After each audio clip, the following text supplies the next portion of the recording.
ಆಕಾಶವಾಣಿ ಮಂಗಳೂರು ಕಿಸಾನ್ ವಾಣಿ. ಈ ಕಾರ್ಯಕ್ರಮದ ಪ್ರಾಯೋಜಕರು ಕೃಷಿ ಮತ್ತು ರೈತ ಕಲ್ಯಾಣ ಸಚಿವಾಲಯ, ಭಾರತ ಸರ್ಕಾರ.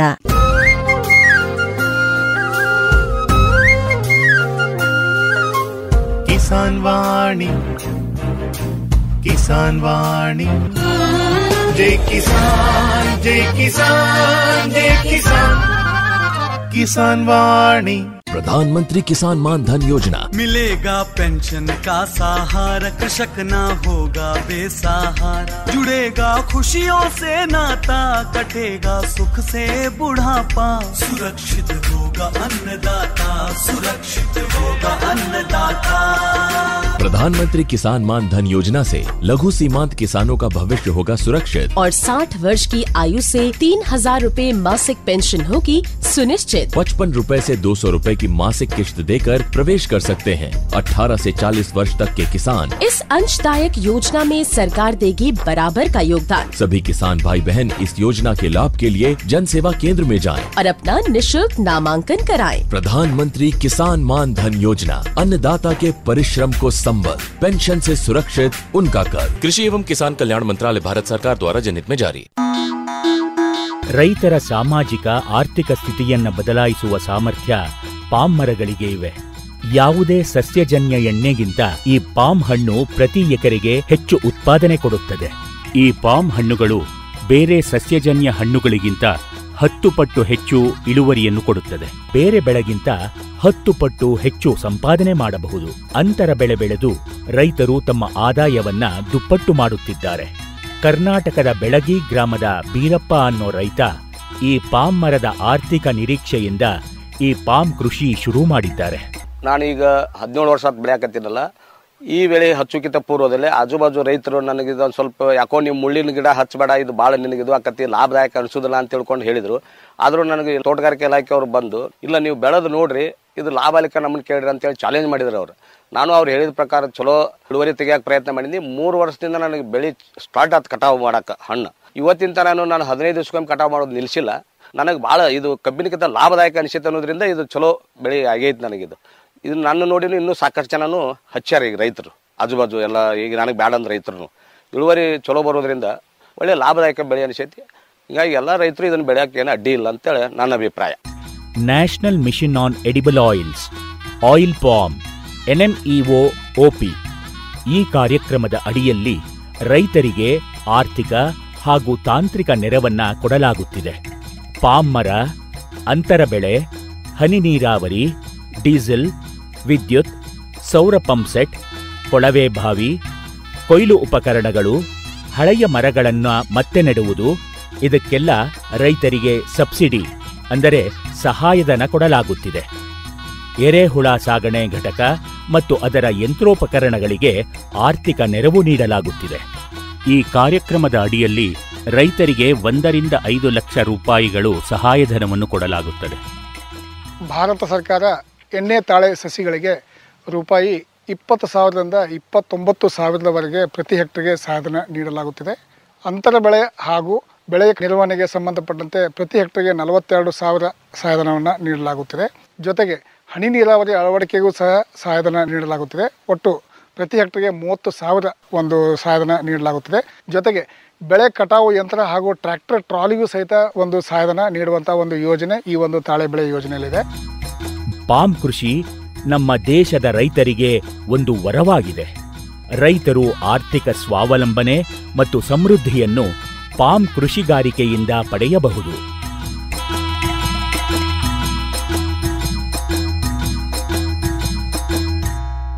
ರೈತ ಬಾಂಧವರಿಗೆಲ್ಲ ಇಂದಿನ ಕಿಸಾನ್ ವಾಣಿ ಕಾರ್ಯಕ್ರಮಕ್ಕೆ ಆದರದ ಸ್ವಾಗತ. ಇಂದಿನ ಕಿಸಾನ್ ವಾಣಿಯಲ್ಲಿ ದಕ್ಷಿಣ ಕನ್ನಡ ಜಿಲ್ಲೆಯಲ್ಲಿ ಬೆಳೆಯಬಹುದಾದ ವಿದೇಶಿ ಹಣ್ಣಿನ ಗಿಡಗಳ ಕುರಿತು ಎಡ್ವರ್ಡ್ ರೆಬೆಲ್ಲೋ ಅವರೊಂದಿಗೆ ಸಂದರ್ಶನ ಕೇಳೋಣ. ನಮಸ್ಕಾರ. ಇಂದಿನ ಕಿಸಾನ್ ವಾಣಿ ಕಾರ್ಯಕ್ರಮದಲ್ಲಿ ನಮ್ಮೊಂದಿಗೆ ಎಡ್ವರ್ಡ್ ರೆಬೆಲ್ಲೋ ಅವರು ಇದ್ದಾರೆ. ನಮಸ್ಕಾರ ಸರ್. ನಮಸ್ಕಾರ. ನಿಮಗೆ ನಮ್ಮ ಈ ಕಾರ್ಯಕ್ರಮಕ್ಕೆ ಆತ್ಮೀಯ ಸ್ವಾಗತ. ನಡೆದಾಡುವ ಕೃಷಿ ವಿಶ್ವಕೋಶ ನಮ್ಮ ಶ್ರೀಯುತ ಎಡ್ವರ್ಡ್ ರೆಬೆಲ್ಲೋ ಅವರು ಯಾವುದೇ ಹಣ್ಣುಗಳ ಬಗ್ಗೆ ಕೇಳಿದ್ರೂ ಕೂಡ ಅದರ ಬಗ್ಗೆ ಮಾಹಿತಿ ಇರುತ್ತೆ. ಇದು ಹೇಗೆ ಸಾಧ್ಯ ಹೇಳ್ಬೋದಾ? ಖಂಡಿತ ಹೇಳ್ಬೋದು. ನನಗೆ ಚಿಕ್ಕಂದಿನಿಂದಲೇ ನನ್ನ ತೋಟದಲ್ಲಿ ಹಣ್ಣಿನ ಗಿಡಗಳು ಬೆಳೆಸುವಂಥ ತುಂಬ ಆಸಕ್ತಿ ಇತ್ತು. ಒಂದು ದಿವಸ ನಮ್ಮ ನೆರೆಯ ಹಣ್ಣಿನ ತೋಟಕ್ಕೆ ಹೋಗಿದ್ದೆ. ಅದು ನೋಡುವಾಗ ಹೊರಗಿನಿಂದ ದೊಡ್ಡ ಕಾಡು ಥರ ಕಾಣ್ತಿತ್ತು. ಒಳಗೆ ಹೋಗುವಾಗ ಬಹಳ ಆಶ್ಚರ್ಯ ಏನಿತ್ತು, ಒಂದು ಸ್ವರ್ಗ ಥರ ನನಗೆ ಕಂಡಿತ್ತು. ಅದು ಎಲ್ಲ ವಿದೇಶಿ ಮೂಲದ ಹಣ್ಣಿನ ಗಿಡಗಳು. ಅದರಲ್ಲಿ ನಾನು A to Z ವರೆಗೆ ಎಲ್ಲ ಮಾಹಿತಿ ತಗೊಂಡೆ. ಇದು ಗಿಡ ಎಲ್ಲಿಂದ ಬಂತು ಸರ್, ಈ ಗಿಡದ ಹೆಸರೇನು, ಗಿಡ ಎಲ್ಲಿಂದ ತಂದು ನೆಟ್ಟದ್ದು, ನಾಟಿ ಮಾಡುದು ಹೇಗೆ, ಇದಕ್ಕೆ ಬಿಸಿಲು ಬೇಕಾ ಅಥವಾ ನೆರಳು ಬೇಕಾ, ನೀರು ಎಷ್ಟು ಬೇಕು, ಗೊಬ್ಬರ ಎಷ್ಟು ಬೇಕು ಅಂತ ಕೇಳುವಾಗ ಬಹುಶಃ ನನ್ನ ಮಾತಿನಲ್ಲಿ ಇಂಟ್ರೆಸ್ಟ್ ಇದೆ ಅಂತ ಅವರಿಗೆ ತುಂಬಾ ಆಸಕ್ತಿ ಆಯಿತು. ಅವರು ಎಲ್ಲ ವಿಷಯವನ್ನು ಪಟ ಪಟ ಪಟ ಪಟ ನನಗೆ ಎಲ್ಲ ಬಿಡಿಸಿ ಹೇಳಿದರು. ಅವರೇ ಬಹುಶಃ ನನ್ನ ಆತ್ಮೀಯ ಗೆಳೆಯರು. ಈಗ ಪಾಪ ಅವರು ನಿಧನರಾಗಿದ್ದಾರೆ. ಡಾಕ್ಟರ್ LC ಸೋನ್ಸ್ ಅಂತ. ಫಸ್ಟಿಗೆ ಹೊರ ತೋಟಕ್ಕೆ ಒಳಗಡೆ ಹೋಗುವಾಗ ಒಂದು ಮರದಲ್ಲಿ ಕೆಂಪು ಕೆಂಪು ಕೆಂಪು ಹಣ್ಣು ಕಾಣ್ತಿತ್ತು. ಆ ಕೆಂಪು ಹಣ್ಣು ನೋಡಿ ನನಗೆ ಬಹಳ ಆಶ್ಚರ್ಯ ಆಯಿತು. ಸರ್ ಇದು ಏನಂತ ಕೇಳಿದೆ. ಕೇಳಿದ ತಕ್ಷಣ ಅದು ರಂಬುಟನ್ ಅಂತ ಹೇಳಿದ್ರು. ರಂಬುಟನ್ ಅಂದ್ರೆ ಏನಂತ ನಾನು ಕೇಳಿದೆ. ಅದು ವಿದೇಶಿ ಮೂಲದ ಹಣ್ಣು ಅಂತ ಹೇಳಿದ್ರು ಅವರು. ಅದು ಎಲ್ಲಿ ವಿದೇಶಿ, ಇದು ಮಲೇಷ್ಯಾ ದೇಶದ್ದು ಅಂತ. ಆ ಮಲೇಷ್ಯಾದ್ದು ಇಲ್ಲಿ ಆಗ್ತದ ಡಾಕ್ಟರ್ ಅಂತ ಕೇಳಿದ್ರು. ನೋಡಿ ಆಗಿದೆ ಅಲ್ಲ ಇದರಲ್ಲಿ ಅಂತ ಹೇಳಿದ್ರು ಅವರು. ಸರ್ ನನಗೆ ಒಂದು 2 ಹಣ್ಣು ಕೊಡಬೇಕು ತಿನ್ಲಿಕ್ಕೆ ಅಂದ್ರೆ ಅಷ್ಟೊಂದು ಆಸಕ್ತಿ ಇತ್ತು ನನಗೆ ಹಣ್ಣು ನೋಡುವಾಗ. ಕೆಲಸದವರನ್ನು ಕರೆದು ನನಗೆ 2 ಹಣ್ಣು ಕೊಟ್ಟರು. 2 ಹಣ್ಣು ಕೊಟ್ಟ ತಕ್ಷಣ ನಾನು ಕೇಳಿದೆ, ಸರ್ ನನಗೆ ಒಂದು ಇದರದ್ದು ಗಿಡ ಸಿಗ್ಬೋದು ಅಂತ ಕೇಳಿದೆ.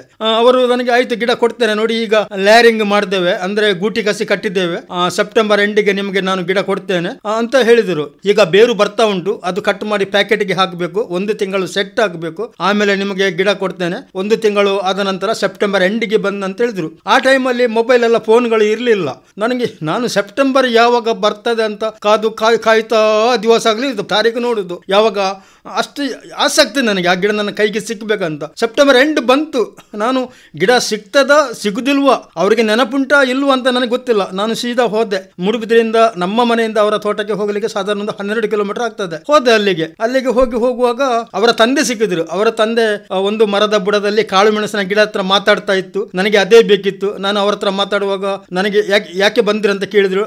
ನನಗೆ ಇಲ್ಲಿ ಯಾರೋ ಒಬ್ಬರು ಹಣ್ಣಿನ ಗಿಡ ಕೊಡ್ತೇನೆ ಅಂತ ಹೇಳಿದ್ರು, ರಂಬುಟನ. ಅದು ನನ್ನ ಮಗ ಅಂತ. ಮಗ ಇದ್ದಲ್ಲಿ ಕರೆದುಕೊಂಡು ಹೋದ್ರು.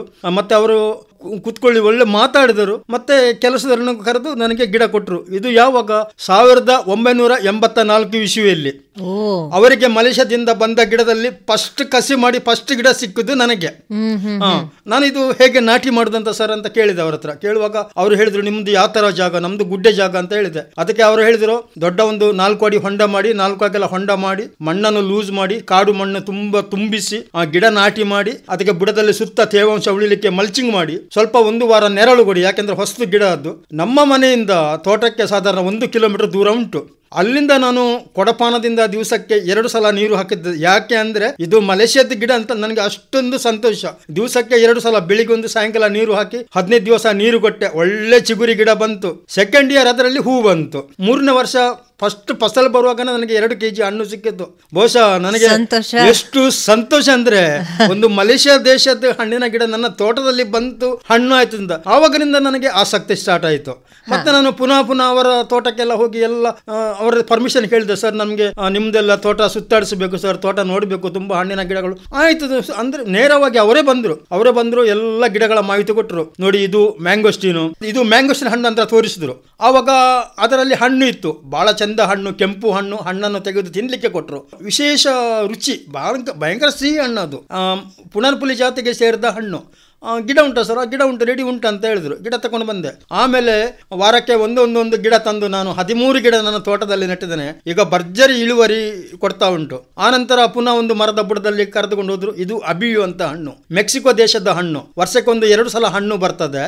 ಸ್ವಲ್ಪ ನೆರಳು ಬೇಕು ಅದಕ್ಕೆ, ಬಹಳ ಸಿಹಿ ಹಣ್ಣು. ಅದು ಕೂಡ ನಮ್ಮ ತೋಟದಲ್ಲಿ ನಾಟಿ ಮಾಡಿದ್ದೇನೆ, ಹಣ್ಣು ಆಗ್ತಾ ಉಂಟು. ರಂಬುಟಾನ್ ಗಿಡದಲ್ಲಿ, ನಂದೇ ಗಿಡದಲ್ಲಿ ನಾನು ಕಸಿ ಮಾಡಿ ಈಗ ಸಾಧಾರಣ ನಾನು 25 ಗಿಡವನ್ನು ನಾನೇ ಸ್ವಂತ ಕಸಿ ಮಾಡಿ ನಟ್ಟಿದ್ದೇನೆ. ಅಬಿಯು ಒಂದು 4-5 ಗಿಡ ನಟ್ಟಿದ್ದೇನೆ. ಆ ನಂತರ ನನ್ನ ತೋಟದಲ್ಲಿ ಮೆಕ್ಸಿಕೋ ದೇಶದ ಒಂದು ಹಣ್ಣು, ಅದು ಅದರ ಹೆಸರು ಮ್ಯಾಮೆ ಸಪೋಟ ಅಂತ. ಅದು ಹಣ್ಣು ಆಗಲಿಕ್ಕೆ ಸಾಧಾರಣ 4-5 ವರ್ಷ ಬೇಕು. ಅದರಲ್ಲಿ ವಿಶೇಷ ಏನಂದರೆ ಸಣ್ಣ ಮೊಗ್ಗು ಆಗಿ ಹೂವರಳಿ ಮಿಡಿಯಾಗಿ ಹಣ್ಣು ಆಗಲಿಕ್ಕೆ 1.5 ವರ್ಷ ಬೇಕು. 1.5 ವರ್ಷ ಬೇಕು. ಆದರೆ ಅದು 1 kg ಮೇಲೆ ಬರ್ತದೆ ಒಂದು ಹಣ್ಣು. ಬಹಳ ಟೇಸ್ಟ್, ರುಚಿ ಬಹಳ ಅದ್ಭುತ ರುಚಿ. ಅದಕ್ಕೆ ಹಾಗೆ ಕಾಣ್ಲಿಕ್ಕೆ ನಮ್ಮ ತೋಟದಲ್ಲಿ ಹೌದು, ಅಷ್ಟು ದೊಡ್ಡದು ಹಣ್ಣು ಅದು. ಬಹಳ ಸಿಹಿ. ಅದು ಕೂಡ ನಟ್ಟಿದ್ದೇನೆ, ದೊಡ್ಡದು ಮರ ಆಗಿದೆ. ಆ ನಂತರ ಕೆಲವು ವೆರೈಟಿಗಳು, ಬರೋಬಾ, ಸಂತೋಲು, ಮತ್ತೆ biriba, velvet apple, star apple, water apple ಅಲ್ಲಿ ಒಂದು 12 ವೆರೈಟಿ ಅವರೇ ಕೊಟ್ಟದ್ದು. ಹಾಗೆ ತುಂಬಾ ನಡ್ತಾ ನನ್ನ ತೋಟದಲ್ಲಿ ಈಗ ತುಂಬಾ ಇದು ಹಣ್ಣಿನ ಗಿಡ ಆಗಿದೆ. ಜಬೋಟಿಕ ಗಿಡ ಕೂಡ ಇರಬಹುದು. ಜಬೋಟಿ ಗಿಡ ಒಂದು 6 ತಳಿಗಳನ್ನು ಕಲೆಕ್ಷನ್ ಮಾಡಿದ್ದೇನೆ.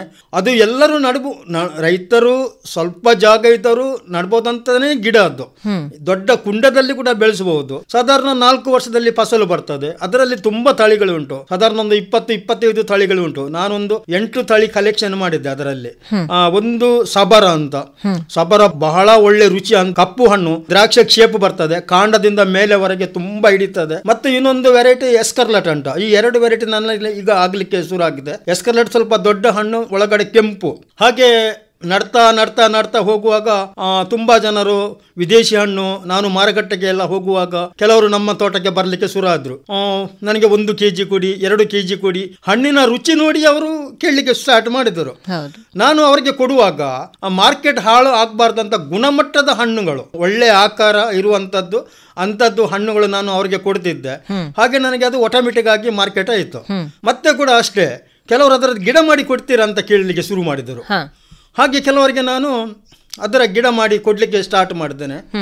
ಹಾಗೆ ಮತ್ತೆ ತುಂಬ ಜನರಿಗೆ, ಶಾಲೆಯ ಮಕ್ಕಳಿಗೆ, ಮತ್ತೆ NSS ಕಾಲೇಜಿನ ಮಕ್ಕಳುಗಳಿಗೆ, ತುಂಬಾ ಮಕ್ಕಳಿಗೆ ಹಣ್ಣಿನ ಬಗ್ಗೆ, ಅದರಲ್ಲಿ ಕೂಡ ಸಾವಯವದಲ್ಲಿ ಬೆಳೆಯಬೇಕು, ಈ ಹಣ್ಣಿನ ಗಿಡಗಳಿಗೆ ಯಾವ ರೋಗಗಳು ಇಲ್ಲ, ರೋಗ ರುಜಿನ ಇಲ್ಲ, ರಾಸಾಯನಿಕ ಗೊಬ್ಬರ ಅದು ಅಪೇಕ್ಷಿಸುವುದಿಲ್ಲ, ರಾಸಾಯನಿಕ ಗೊಬ್ಬರ ನಾವು ಹಾಕಲೇಬಾರದು, ಕಂಪೋಸ್ಟ್ ಗೊಬ್ಬರ ಕೊಡಬೇಕು, ಅಥವಾ ಗೋಬರ್ ಗ್ಯಾಸ್ ಸ್ಲರಿ ಹಟ್ಟಿ ತೊಳೆದ ನೀರು ಕೊಟ್ಟರೆ ಚೆನ್ನಾಗಿ ಗಿಡ ಬರ್ತದೆ ಅಂತ ನಾನು ತುಂಬ ಜನರು ಮನವರಿಕೆ ಮಾಡಿ ನಮ್ಮ ತೋಟಕ್ಕೆ ಬಂದು ಹಣ್ಣುಗಳ ಕೊಂಡು ಹೋಗ್ತಾರೆ. ಆನಂತರ ಗಿಡಗಳನ್ನು ಕೊಂಡು ಹೋಗ್ತಾರೆ.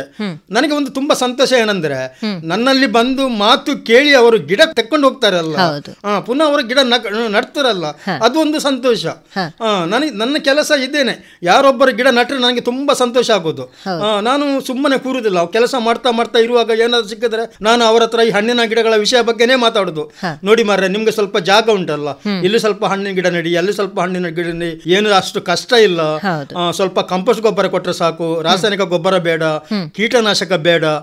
ಮತ್ತೊಂದು, ನೀವು ಸಾವಯವ ಪದ್ಧತಿಯಲ್ಲೇ ಈ ಗಿಡಗಳನ್ನ ಬೆಳೆಸ್ತೀರಿ, ತರಕಾರಿ ಗಿಡ ಅಥವಾ ಹಣ್ಣಿನ ಗಿಡಗಳನ್ನ? ನಾನು ಹಣ್ಣಿನ ಗಿಡ, ತರಕಾರಿ ಗಿಡಗಳು ಎಲ್ಲ ಸಾವಯವದಲ್ಲೇ ಮಾಡುವುದು. ಯಾಕೆಂದ್ರೆ ನಮ್ಮ ಮನೇಲಿ ಆವಾಗ 4 ಎಮ್ಮೆಗಳು ಇದ್ದವು, ಬೇಕಾದಷ್ಟು ನಾವು ಗೊಬ್ಬರ ಮಾಡ್ತಿದ್ದೆವು. ನಾನು ರಾಸಾಯನಿಕ ಗೊಬ್ಬರ ಏನಂತ ಇಷ್ಟವರೆಗೆ ನಮ್ಮ ಮನೆಗೆ ಇಷ್ಟವರೆಗೆ ತರಲಿಲ್ಲ. ಅದನ್ನೇ ಯೂಸ್ ಮಾಡೋದು. ಯಾವುದು ಹಟ್ಟಿ ಗೊಬ್ಬರ, ಗೋಬರ್ ಗ್ಯಾಸ್ ಸ್ಲರಿ, ಹಟ್ಟಿ ತೊಳೆದ ನೀರನ್ನು ಯೂಸ್ ಮಾಡುವುದು. ಮತ್ತು ಎಲ್ಲ ಕಡೆಯಲ್ಲಿ ಹೋಗುವಾಗ ಸಾವಯವದಲ್ಲಿ ಬೆಳೆಯಬೇಕು, ರಾಸಾಯನಿಕ ಯೂಸ್ ಮಾಡಬಾರದು. ಕೆಲವು ಕೃಷಿ ತರಬೇತಿಗಳೆಲ್ಲ ಹೋಗ್ತಿದ್ದೆ ನಾನು. ಅದಕ್ಕೆ ನಾವು ಯಾಕೆ ಸುಮ್ಮನೆ ದುಡ್ಡು ಕೊಟ್ಟು ಇದು ಮಾಡಬೇಕಂತ ಮತ್ತೆ ನನ್ನ ಮನದಲ್ಲಿ ಒಂದು ಖಂಡಿತು, ಸಾವಯವದಲ್ಲೇ ಯೂಸ್ ಮಾಡಿದರೆ ಭಾಳ ಚೆನ್ನಾಗಿ ಗಿಡಗಳು ಬರ್ತವೆ, ಯಾವ ರೋಗ ರುಜಿನ ಇಲ್ಲ, ಮಣ್ಣಿಗೆ ನೀರು ಹಿಡಿದಿಡುವ ಒಳ್ಳೆ ಗುಣಗಳು ಇರ್ತವೆ, ಮಣ್ಣು ಫಲವತ್ತತೆ ಆಗ್ತದೆ, ಸೂಕ್ಷ್ಮಾಣು ಜೀವಿಗಳು ತುಂಬ ಅಭಿವೃದ್ಧಿ ಆಗ್ತವೆ, ಆನಂತರ ಗಿಡಗಳ ಬೇರುಗಳಿಗೆ ಉಸಿರಾಟಕ್ಕೆ ಭಾಳ ಒಳ್ಳೆಯದಾಗ್ತದೆ ಅಂತ ನಾನು ಮನವರಿಕೆ ಕಂಡು ನಾನು ಇಷ್ಟವರೆಗೆ ಸಾವಯವ ಗೊಬ್ಬರವನ್ನೇ ಯೂಸ್ ಮಾಡ್ತಿದ್ದೆ. ನನಗೆ ಯಾವಾಗಲಂತ ಇದು ಸಾಯಂಕಾಲ ಒಂದು ರೇಡಿಯೋ ಕೇಳುವುದು, ಬೆಳಿಗ್ಗೆ ಟಿವಿಯಲ್ಲಿ ಕೃಷಿ ಸಂದರ್ಶನ ನೋಡುದು. ರಾಸಾಯನಿಕ ಕೊಟ್ಟು ನಾವು ಯಾಕೆ ಹಾಳು ಮಾಡಬೇಕು, ನಾವು ಕೊಟ್ಟು ಅಭ್ಯಾಸನೇ ಮಾಡಬಾರದು. ಸಾವಯವದಲ್ಲಿ ಒಳ್ಳೆ ಗಿಡಗಳು ಹೋಗುತ್ತದೆ. ಇದರಲ್ಲಿ ವಿಶೇಷ ಏನಂದ್ರೆ, ಸಾವಯವವು ನಮ್ಮ ಶ್ರಮ ಕೇಳ್ತದೆ, ರಾಸಾಯನಿಕವು ನಮ್ಮ ದುಡ್ಡು ಕೇಳ್ತದೆ. ಇಷ್ಟೇ ಇದು ವಿಷಯ. ಮತ್ತೆ ಆ ಗಿಡಗಳಿಗೂ ಕೂಡ ಬಹುಶಃ ಆ ರೋಗ ನಿರೋಧಕ ಶಕ್ತಿ ಕೂಡ ಖಂಡಿತ, ಆ ಗಿಡಗಳಿಗೆ ರೋಗ ನಿರೋಧಕ ಶಕ್ತಿ ಬರ್ತದೆ. ಮತ್ತೆ ಗಿಡಗಳು ಯಾವಾಗಲೂ ನೋಡುವಾಗ ಹಚ್ಚ ಹಸಿರು ಕಾಣ್ತವೆ, ಹಚ್ಚ ಹಸಿರು ಕಾಣ್ತದೆ. ಯಾವ್ದು ಗಿಡಗಳಿಗೆ ಎಲೆಗಳಿಗೆ ಚುಕ್ಕೆ ಇಲ್ಲ, ಡಾಟ್ಸ್ ಇರುವುದಿಲ್ಲ, ಏನು ಇರುವುದಿಲ್ಲ. ಒಟ್ಟಾರೆ ನಮ್ಮ ಆರೈಕೆ ಗಿಡಗಳ ಮೇಲೆ ಚೆನ್ನಾಗಿ ಇರಬೇಕು, ಗಿಡಗಳ ಮೇಲೆ ನಮ್ಗೆ ತುಂಬಾ ಪ್ರೀತಿ ಇರಬೇಕು, ಆವಾಗ ಗಿಡಗಳು ಒಳ್ಳೆ ಚೆನ್ನಾಗಿ ಬರ್ತವೆ. ಇದೀಗ ನೀವು ಹೇಳಿದ್ರಿ ಸುಮಾರಷ್ಟು ವಿದೇಶಿ ತಳಿಯ ಹಣ್ಣಿನ ಗಿಡಗಳನ್ನ ನೀವು ನೆಟ್ಟಿದ್ದೀರಿ ಅಂತ, ಅದರಲ್ಲಿ ಫಲ ಕೂಡ ಬರ್ತಾ ಇದೆ. ಹಾಗಿದ್ರೆ ಸಾವಯವ ರೀತಿಯಲ್ಲಿ ನಾವು ಅದನ್ನ ಬೆಳೆಸಿದ್ರೆ ಅದು ಸೂಕ್ತ ಆಗತ್ತಾ, ಹೇಗೆ? ಅದು ಸಾವಯವ ರೀತಿಯಲ್ಲಿ ಬೆಳೆದ್ರೆ ಸೂಕ್ತ ಆಗ್ತದೆ, ಇಳುವರಿ ಎಲ್ಲ ಬರ್ತದೆ, ಇಳುವರಿ ಎಲ್ಲ ಚೆನ್ನಾಗಿ ಬರ್ತದೆ. ಆದರೆ ಆ ಹಣ್ಣುಗಳನ್ನು ತೆಗೆದು 1 ವಾರ ಮನೆಯಲ್ಲಿ ಇಟ್ಟರು ಕೂಡ ಹಣ್ಣುಗಳು ಕೊಳೆಯುವುದಿಲ್ಲ, ಫಂಗಸ್ ಬರುವುದಿಲ್ಲ, ಮತ್ತೆ ತಿನ್ನುವಾಗ ವಿಶೇಷ ಅದಕ್ಕೆ ರುಚಿ ಇರ್ತದೆ. ಉದಾಹರಣೆಗೆ ನೀವು ನೋಡಿ, ಮಾರ್ಕೆಟ್ ಇಂದ ಮಾವು ನೀವು ಮನೆಗೆ ಕೊಂಡೋದ್ರೆ ಎಷ್ಟು ಕಲರ್ ಉಂಟು ಆ ಮಾವಿಗೆ, ಆ ಕಲರ್ ನೋಡಿ ಆಸಕ್ತಿ ಆಗ್ತದೆ. ಹೌದು. ಮನೆಗೆ ಹೋಗಿ ತಿನ್ನುವಾಗ ಚಪ್ಪೆ ಅದು. ಅದನ್ನ ನಾವು ತುಂಡು ಮಾಡಿದಾಗಲೇ ಗೊತ್ತಾಗೋದು ಅದರಲ್ಲಿ ಹುಳು ಇದೆ, ಕಪ್ಪಾಗಿದೆ, ಕೊಳ್ತು ಹೋಗಿದೆ ಅಂತ ಅಲ್ಲ. ಹೌದು ಹೌದು ಹೌದು. ಅದೇ ಬಹಳ ರುಚಿಯಾಗಿರ್ತದೆ, ಹಾಳಾಗುದಿಲ್ಲ. ಮತ್ತೆ ಹಣ್ಣು ಮನೆಯಲ್ಲಿ ಇಟ್ಟರೆ ಅದಕ್ಕೆ ಬೂಸ್ಟ್ ಕೂಡ ಹಿಡಿಯುವುದಿಲ್ಲ, ಬಾಡುತ್ತದೆ ವಿನಯ ಕೊಳೆಯುವುದಿಲ್ಲ. ಹೌದು. ಈಗ ಮಾರುಕಟ್ಟೆಯಲ್ಲಿ ನೋಡಿದ್ರೆ ರಾಂಬುಟನ್ ಹಣ್ಣುಗಳನ್ನ ಮಾರ್ತಾ ಇರ್ತಾರೆ. ಅದು ಕೆಂಪು ಬಣ್ಣದಿಂದ ತುಂಬಾ ಆಕರ್ಷಿತವಾಗಿರುತ್ತೆ. ಈಗ ಆ ರೀತಿಯಾದಂತಹ ಹಣ್ಣಿನ ಗಿಡಗಳನ್ನ ಬೆಳೆಸುವಾಗ ಯಾವ್ದಾದ್ರು ರೋಗ ಅಥವಾ ಕೀಟದ ಸಮಸ್ಯೆ ಬರುತ್ತಾ, ಹೇಗೆ? ಅಲ್ಲ, ಎಲ್ಲ ಸಾವಯವದಲ್ಲಿ ಹೆಚ್ಚಿನಾಗಿ ಹಣ್ಣಿನ ಗಿಡಗಳಿಗೆ ಯಾವುದು ರೋಗ ಕೂಡ ಬರುವುದಿಲ್ಲ ನನ್ನ ಲೆಕ್ಕದಲ್ಲಿ.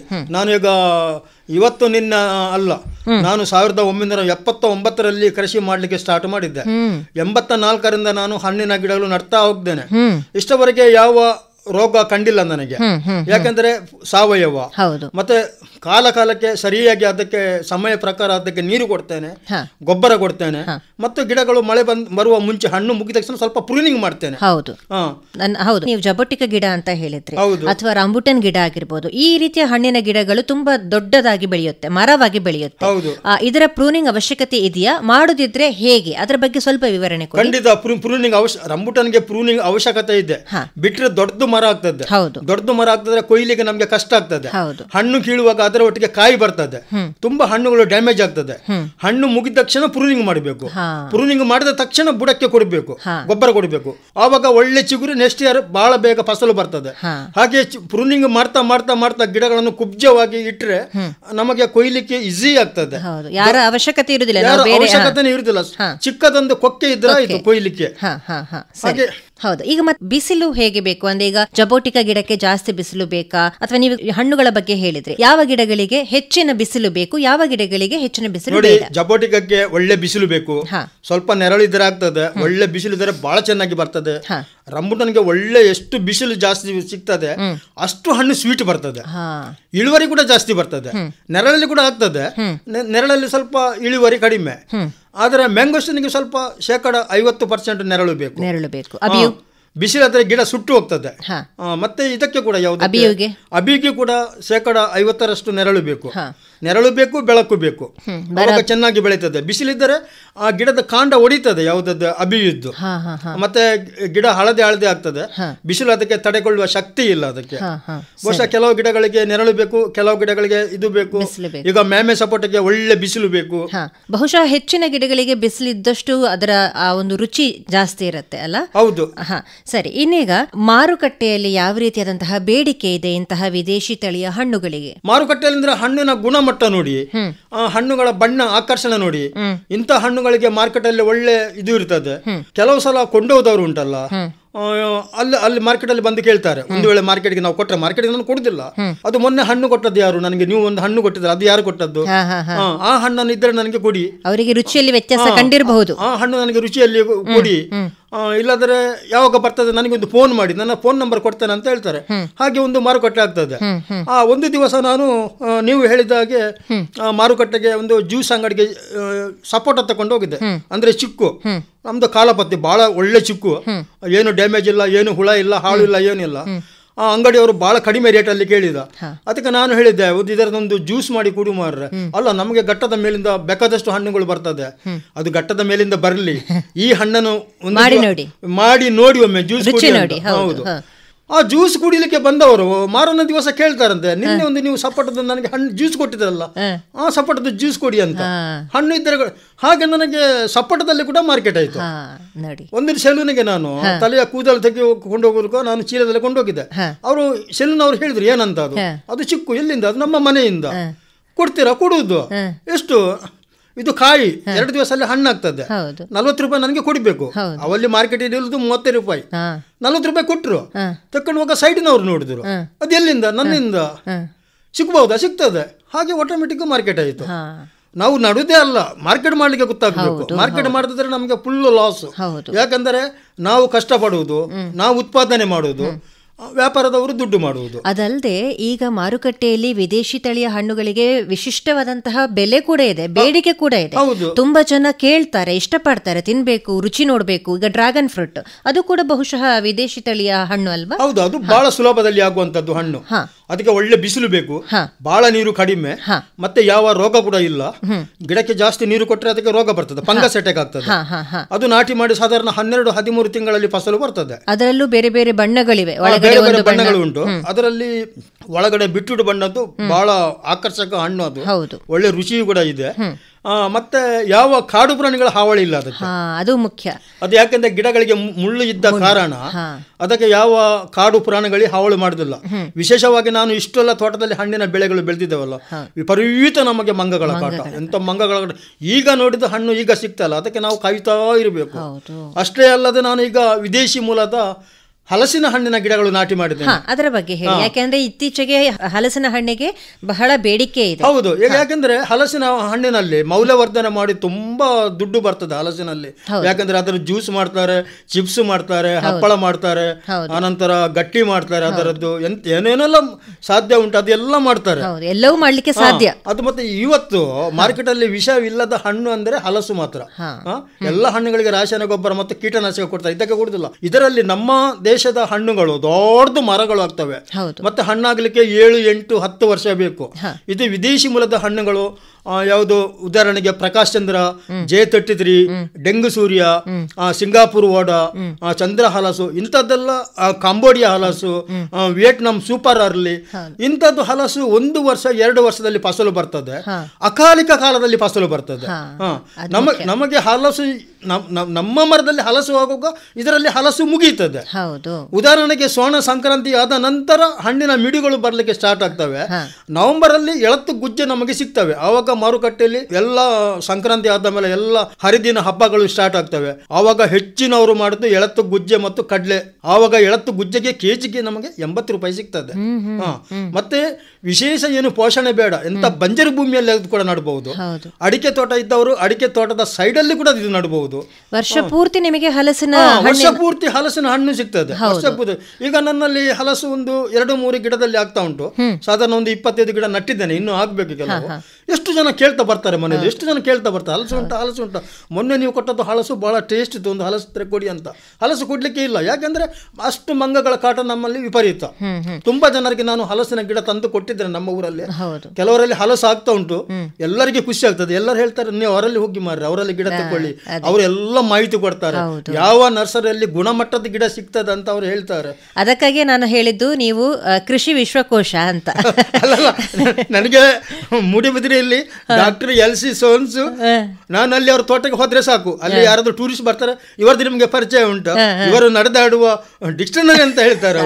ಬಹುಶಃ ನನ್ನದು ಏನು ಎಜುಕೇಶನ್ ಇಲ್ಲ, ನಾನು ಕೃಷಿಯಲ್ಲಿ ಯಾವ್ದು ಡಿಗ್ರಿ ಕೂಡ ಮಾಡ್ಲಿಲ್ಲ, ಎಂತದ್ದು ಮಾಡ್ಲಿಲ್ಲ, ಆದ್ರೆ ಒಂದು ಆಸಕ್ತಿ ಉಂಟು.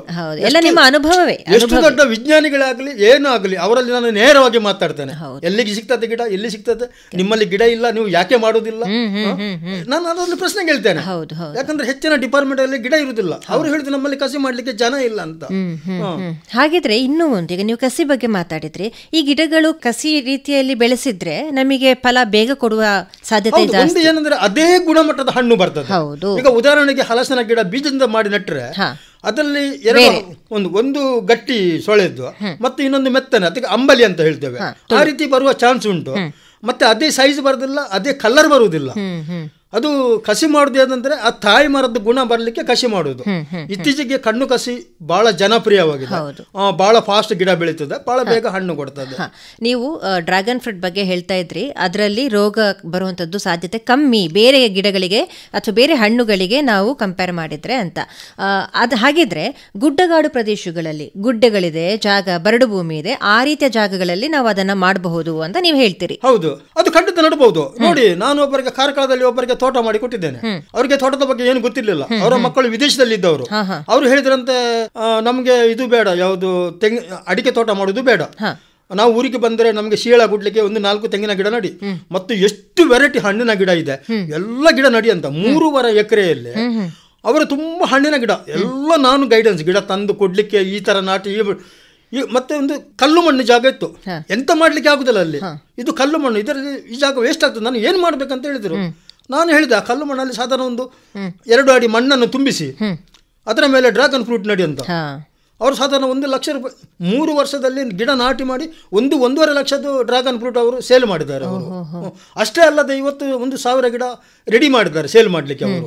ಈಗ ಸಾಮಾನ್ಯವಾಗಿ ನಾವು ಬೇರೆ ಮಲೆನಾಡು ಪ್ರದೇಶದಲ್ಲಾಗಿರ್ಬೋದು, ಬಯಲುಸೀಮೆ ಪ್ರದೇಶದಲ್ಲಾಗಿರ್ಬೋದು, ಆ ಪ್ರದೇಶಗಳಲ್ಲಿ ಮಣ್ಣಿನ ಫಲವತ್ತತೆ ಒಳ್ಳೆದಾಗಿರ್ತದೆ. ಅದೇ ನಮ್ಮ ಕರಾವಳಿ ಮಣ್ಣಿನ ಆ ಒಂದು ಫಲವತ್ತತೆ ಏನಿರ್ತದೆ ಅದು ಕಮ್ಮಿ ಇರ್ತದೆ. ಬಹುಶಃ ಇಲ್ಲಿಯ ಹವಾಮಾನ, ಮಳೆ, ಬಿಸಿಲು ಅದರಿಂದ ಆಗಿರಲೂಬಹುದು, ಅಥವಾ ಕಲ್ಲು ಮಣ್ಣು ಜಾಸ್ತಿ ಸಿಗ್ತದೆ ನಮ್ಮಲ್ಲಿ. ಹಾಗಿದ್ರೆ ಹೀಗಿರುವ ಪ್ರದೇಶಗಳಲ್ಲಿ ನೀವು ಈ ರೀತಿಯಾದಂತಹ ಹಣ್ಣುಗಳನ್ನು ನೆಡಬಹುದು ಅಂತ ಹೇಳ್ತೀರಿ ಅಲ್ವಾ? ಈಗ ಯಾರಿಗೂ ಒಬ್ಬ ಯುವಕನಿಗೆ ಅಥವಾ ಯುವತಿಗೆ ಕೃಷಿಯಲ್ಲಿ ಆಸಕ್ತಿ ಮೂಡಿ ಅವರು ತಮ್ಮ ಒಂದು ಕೈತೋಟದಲ್ಲಿಯೋ ಅಥವಾ ಒಂದು 10-15 ಸೆನ್ಸಿನ ಜಾಗದಲ್ಲಿ ಗಿಡಗಳನ್ನ, ಅದು ಹಣ್ಣಿನ ಗಿಡಗಳನ್ನ ನೆಡಬೇಕು ಅಂತ ಹೇಳಿದ್ರೆ ನೀವು ಅವರಿಗೆ ಸಲಹೆ ಕೊಡುವಂತಹ ಒಂದಿಷ್ಟು ಗಿಡಗಳು ಯಾವುದು?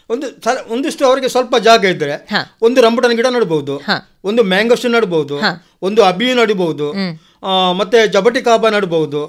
ಇಂಥದ್ದು ಗಿಡಗಳನ್ನು ಒಂದೊಂದು ನಾಟಿ ಮಾಡ್ತಾ ಹೋಗಬಹುದು. ಅದಲ್ಲದೆ ಹಲಸು ಕೂಡ ನೆಡಬಹುದು. ನೋಡಿ, ಒಂದು ಈ ಡೆಂಗು ಸೂರ್ಯ, ಜೇತೊಟ್ಟಿದ್ರಿ, ವಿಯೆಟ್ನಾಂ ಸೂಪರ್ ಅರ್ಲಿ, ಮತ್ತೆ ಇತ್ತೀಚೆಗೆ ಹೊಸ ತಳಿ ಕಾಂಬೋಡಿಯಾ ಅಂತ 1 ವರ್ಷದಲ್ಲಿ ಬರ್ತದೆ. ಅಂಥದ್ದು ಗಿಡ ನೆಡಬೇಕು. ಅಂದ್ರೆ ಜಾಸ್ತಿ ಜಾಗ ಬೇಡ, 1 ವರ್ಷದಲ್ಲಿ ಫಸಲು ಬರ್ತದೆ.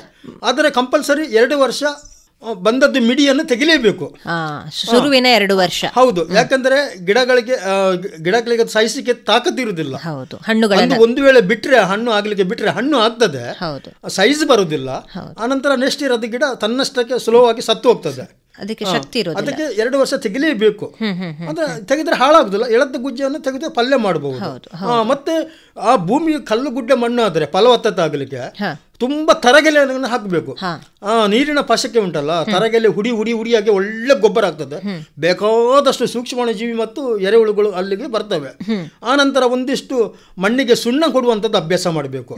ಯಾಕಂದ್ರೆ ನಮಗೆ ಜೋರು ಮಳೆ ಬಂದು ನಮ್ಮ ಮಣ್ಣಿನಲ್ಲಿ ಇರುವ ಎಲ್ಲ ಪೋಷಕಾಂಶ ಕೊಚ್ಚಿ ಹೋಗ್ತದೆ. ಮಣ್ಣು ಸ್ವಲ್ಪ ಹುಳಿ ಆಗ್ತದೆ. ಅದಕ್ಕೆ ಸುಣ್ಣ ಕೊಟ್ರೆ ರಸಸಾರ ಕರೆಕ್ಟ್ ಆಗ್ತದೆ.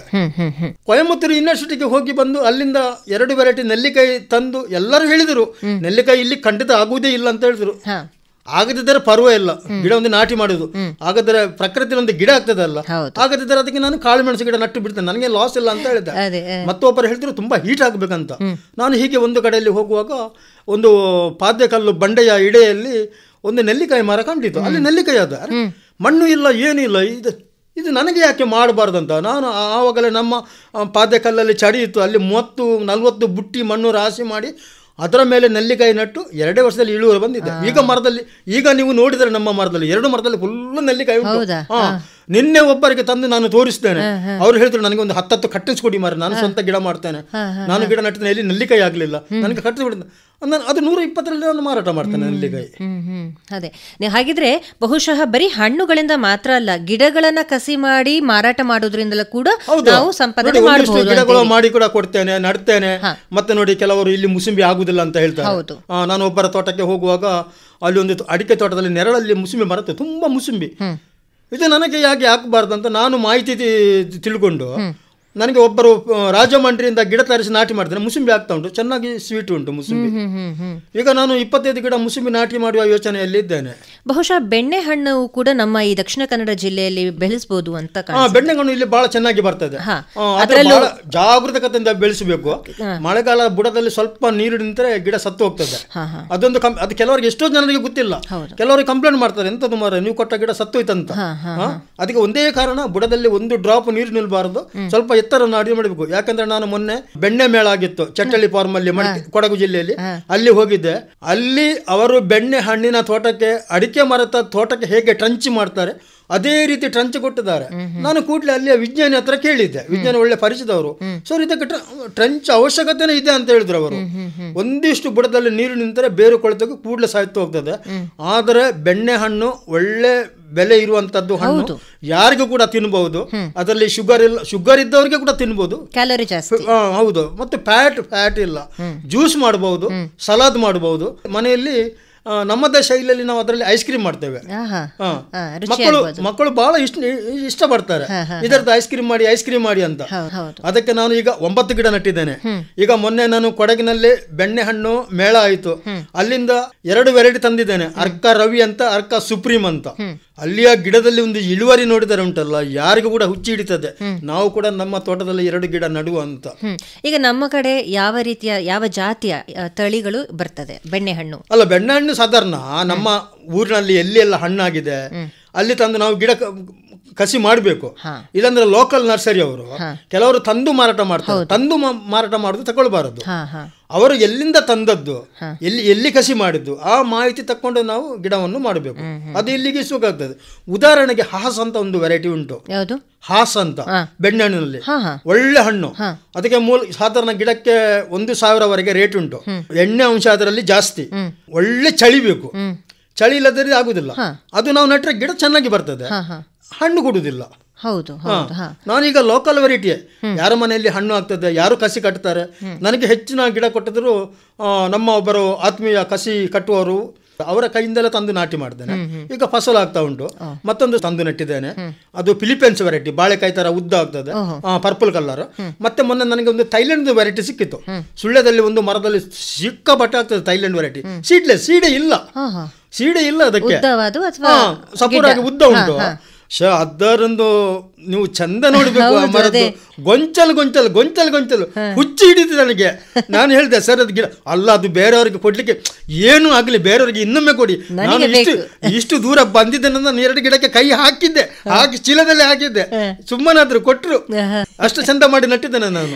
ಎಲ್ಲ ಕಡೆಯಲ್ಲಿ ನೋಡ್ತಾ ಗಿಡ ನಾಡ್ತಾ ಆಗಿ ಆಸಕ್ತಿ ಬಂದು ನಮ್ಮ ತೋಟದಲ್ಲಿ ತುಂಬಾ ವೆರೈಟಿ ಹಣ್ಣಿನ ಗಿಡಗಳನ್ನು ನಾನೀಗ ನಾಟಿ ಮಾಡಿದ್ದೇನೆ. ಕೊನೆಯದಾಗಿ ಈಗ ಯುವ ಕೃಷಿಕರಿಗೆ ಏನಾದ್ರೂ ಸಂದೇಶ ಕೊಡ್ಲಿಕ್ಕೆ ಇಷ್ಟಪಡ್ತೀರಾ? ಖಂಡಿತ ಸಂದೇಶ ಕೊಡ್ಲಿಕ್ಕೆ ಇಷ್ಟಪಡ್ತೇನೆ. ನಮ್ಮ ಆರೋಗ್ಯದಲ್ಲಿ ಏರುಪೇರು ಆದರೆ ನಾವು ಡಾಕ್ಟರ್ ಬಳಿ ಹೋಗ್ತೇವೆ. ಡಾಕ್ಟರ್ ನಮಗೆ ಸಜೆಷನ್ ಕೊಡ್ತಾರೆ, ನೀವು ಹಣ್ಣುಗಳನ್ನು ತಿನ್ನಿ ಅಂತ. ಆವಾಗ ನಮಗೆ ಕಣ್ಣಿಗೆ ಕಾಣುವುದು ದ್ರಾಕ್ಷೆ, ಆಪಲ್, ದಾಳಿಂಬ. ಇದು ವಿಷದಿಂದ ಕೂಡಿದ ಹಣ್ಣು. ದಯಮಾಡಿ ನಾನು ಯುವ ಮಿತ್ರ, ನಾನು ನಿಮಗೆ ಹೇಳುವುದು, ನೀವು ಒಂದು ರಂಬುಟಾನ್ ನಡಿ, ಮ್ಯಾಂಗೋಶನ್ ನಡಿ, ಹಲಸು ನಡಿ. ನಿಮಗೆ ಬೇಕಾದ ಹಣ್ಣನ್ನು ನೀವು ನಿಮ್ಮ ಮನೆಯಲ್ಲೇ ಮಾಡಿ. ಉದಾಹರಣೆಗೆ ಥೈಲ್ಯಾಂಡ್ ನೇರಳೆ ಹಣ್ಣು ಕೂಡ 1 ವರ್ಷದಲ್ಲಿ ಇಲ್ಲಿ ಬರ್ತದೆ. ಬಿಳಿ ಹಣ್ಣು ಕೂಡ ಬಿಳಿ ಹಣ್ಣು ಕೂಡ ವರ್ಷದಲ್ಲಿ 2 ಸಲ ಬರ್ತದೆ. ಅದು ಕೂಡ ಬಿಳಿ ನೇರಳೆ ಆಗ್ತಾ ಉಂಟು. ಚಿಕ್ಕ ಜಾಗ ಇದ್ರೆ ಸಾಕು, ಚಿಕ್ಕ ಗಿಡದಲ್ಲಿ ಹಣ್ಣು ಆಗ್ತದೆ. ವರ್ಷದಲ್ಲಿ 2 ಸಲ 3 ಸಲ ಆಗ್ತದೆ. ನಾನು ಇಷ್ಟಪಡ್ತೇನೆ ಹೇಳಲಿಕ್ಕೆ, ಇಂಥದ್ದೆಲ್ಲ ಗಿಡ ನಡಿ, ನೀವು ನಡಿ ಅಂತ. ಬಹುಶಃ ಅವರು ನನ್ನ ಸಂಪರ್ಕ ಮಾಡಿದ್ರೆ ನಾನು ಸಂಪೂರ್ಣ ಅವರಿಗೆ ಉಚಿತವಾಗಿ ನಾನು ಮಾಹಿತಿ ಕೊಡ್ತೇನೆ. ಖುಷಿ ಆಯ್ತು ನಿಮ್ ಜೊತೆ ಇಷ್ಟೊತ್ತು ಮಾತಾಡಿ. ತುಂಬಾ ಮಾಹಿತಿಗಳನ್ನ ಕೊಟ್ರೆ, ಯಾವ ರೀತಿಯಾದಂತಹ ವಿದೇಶಿ ತಳಿಯ ಹಣ್ಣುಗಳನ್ನ ನಮ್ಮಲ್ಲಿ ನೆಡಬಹುದು, ಯಾವ್ದ್ರಲ್ಲೆಲ್ಲ ಫಲ ಬರುವ ಸಾಧ್ಯತೆ ಇದೆ ಅನ್ನೋದ್ರ ಬಗ್ಗೆ ಎಲ್ಲ ಮಾಹಿತಿ ಕೊಟ್ಟಿದ್ದೀರಿ. ನಮಸ್ಕಾರ. ನಮಸ್ಕಾರ. ಇದುವರೆಗೆ ದಕ್ಷಿಣ ಕನ್ನಡ ಜಿಲ್ಲೆಯಲ್ಲಿ ಬೆಳೆಯಬಹುದಾದ ವಿದೇಶಿ ಹಣ್ಣಿನ ಗಿಡಗಳ ಕುರಿತು ಎಡ್ವರ್ಡ್ ರೆಬೆಲ್ಲೋ ಅವರೊಂದಿಗೆ ಸಂದರ್ಶನ ಕೇಳಿದಿರಿ. ಇವರನ್ನು ಮಾತನಾಡಿಸಿದವರು ಸ್ನೇಹಾ ಭಟ್. ಈ ಕಾರ್ಯಕ್ರಮದ ನಿರ್ದೇಶನ PV ಪ್ರಶಾಂತ್ ಕುಮಾರ್. ಸರ್ವಶ್ರೇಷ್ಠ ರೈತನ ಬಹುಮಾನ ದೊರೆಯುತ್ತದೆ ಹರಿಯಣ್ಣಗೆ. ಇದು ಎಲ್ಲಿವರಿಗೆ ನಿಮ್ಮ ಸಫಲತೆಯ ಗುಟ್ಟಿನ ಹೇಳಿ. ನನ್ನ ರೈತ ಬಾಂಧವರೇ, ಈಗ ನೀವು ಸಹ ಉತ್ತಮ ಬೆಳೆಯನ್ನು ಬೆಳೆಯಬಹುದು. ಅದು ಹೇಗೆ? ಹೇಗೆಂದ್ರೆ, ಯಾವಾಗ ಯಾವುದೇ ಸಮಸ್ಯೆ ಬಂದಲ್ಲಿ ತಕ್ಷಣ 1-800-180-1551 ಕರೆ ಮಾಡಿ. ಇದು ಯಾರ ನಂಬರ್ ಅಣ್ಣ? ರೈತರ ಕಾಲ್ ಸೆಂಟರ್ದು. ಇಲ್ಲಿ ಕೃಷಿಯ ಎಲ್ಲಾ ಸಮಸ್ಯೆಗಳಿಗೆ ವಿಶೇಷಜ್ಞರು ಉತ್ತರ ಹೇಳ್ತಾರೆ. ಅಲ್ಲಣ್ಣ, ವಿಶೇಷಜ್ಞರು ಅಲ್ಲಿ ಯಾವಾಗೂ ಕೂತಿರ್ತಾರೇನು? ಕೂತಿರ್ತಾರಣ್ಣ. ವರ್ಷದ 365 ದಿನಾಲೂ ಸಿಗ್ತಾರೆ. ಅದು ಸಹ ಬೆಳಗಿನ ಜಾವ 6ರಿಂದ ರಾತ್ರಿ 10 ಗಂಟೆವರೆಗೂ. ಆದ್ರಣ್ಣ, ಬಳತ್ತಿನವರೆಗೆ ಮಾತಾಡಿದ್ರೆ ದುಡ್ಡು ಹೆಚ್ಚತ್ತಲ್ವಾ? ಯಾವ ಖರ್ಚು ಇಲ್ಲ. ಮೊಬೈಲ್ ಅಥವಾ ಬೇರೆ ಫೋನ್ ನಿಂದ ರೈತರ ಕಾಲ್ ಸೆಂಟರ್ಗೆ ಉಚಿತವಾಗಿ ಕರೆ ಮಾಡಿ. ಸಲಹೆಗೂ ದುಡ್ಡಿಲ್ಲ. ನಿಜವಾಗ್ಲೂ. ರೈತ ಬಾಂಧವರಿಗೆ ಕೃಷಿಯ ಸಮಸ್ಯೆಗಳಿಗಾಗಿ ನಿಮ್ಮ ಭಾಷೆಯಲ್ಲಿ ತಕ್ಷಣವೇ ಪರಿಹಾರವನ್ನು ಪಡೆಯಲು ಭಾರತಾದ್ಯಂತ ಯಾವುದೇ ಫೋನ್ ನಿಂದ ರಾಷ್ಟ್ರೀಯ ಹೆಲ್ಪ್ ಲೈನ್ ನಂಬರ್ 1-800-180-1551 ಉಚಿತವಾಗಿ ಕರೆ ಮಾಡಿ. ರೈತರ ಗೆಳೆಯ, ರೈತರ ಕಾಲ್ ಸೆಂಟರ್. ಇದು ಇಂದಿನ ಕಿಸಾನ್ ವಾಣಿ. ಮುಂದಿನ ಕಾರ್ಯಕ್ರಮದಲ್ಲಿ ಮತ್ತೆ ಭೇಟಿಯಾಗೋಣ. ಅಲ್ಲಿಯವರೆಗೆ ನಮಸ್ಕಾರ.